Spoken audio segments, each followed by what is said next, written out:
அது ஒரு அழகிய காடு. அந்த காட்டில் ஒரு பெரிய மரம் ஒன்று இருந்தது. அந்த மரத்தில் ஒரு ஆண் காகமும் பெண் காகமும் கூடு கட்டி வாழ்ந்து வந்தது. அந்த மரத்திற்கு பக்கத்தில் மஞ்சள் குருவியும் வாழ்ந்து வந்தது. அந்த காகங்களும் மஞ்சள் குருவியும் நண்பர்களாக பழகி வந்தன. காலங்கள் கடந்தது.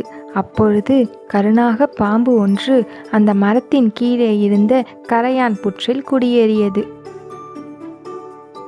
அது இந்த இரு காகங்களுக்கும் பயத்தை ஏற்படுத்தியது.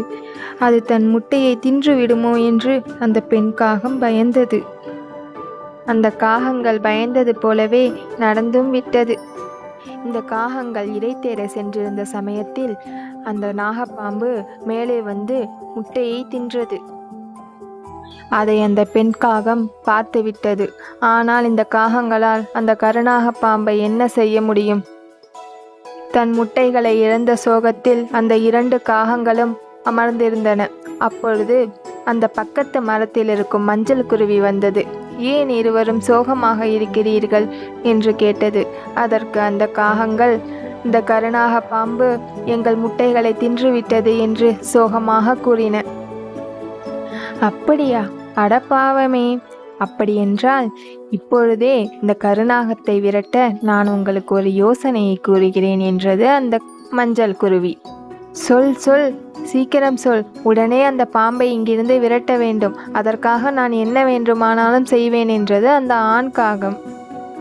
இந்த நாட்டு அரசி இங்கு அருகில் இருக்கும் தடாகத்தில்தான் தினமும் குளிக்க வருவாள். அப்பொழுது அவள் அக்கழுத்தில் இருக்கும் நவரத்தின மாலையை கலட்டி வைப்பாள்.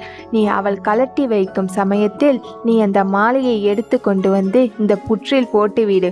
அப்புறம் என்ன நடக்குது என்று மட்டும் பார் என்றது அந்த மஞ்சள் குருவி.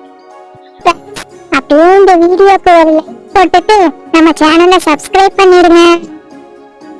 அந்த மஞ்சள் குருவி கூறியது போலவே அந்த காகமும் ராணி குளிக்க செல்லும் பொழுது நவரத்தின மாலையை தூக்கி கொண்டு பறந்தது. ஐயோ, என் நவரத்தின மாலையை காக்கை தூக்கி கொண்டு போகிறது. வீரர்களே, பிடியுங்கள். வீரர்களும் காக்கை பின்னாடியே ஓடி வந்தனர்.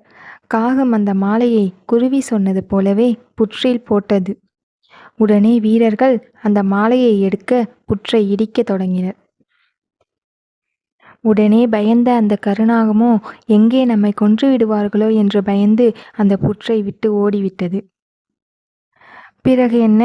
எதிரியை விரட்டிய சந்தோஷத்தில் காகங்கள் 2ம் பல காலம் அந்த மரத்திலேயே சந்தோஷமாக வாழ்ந்தன.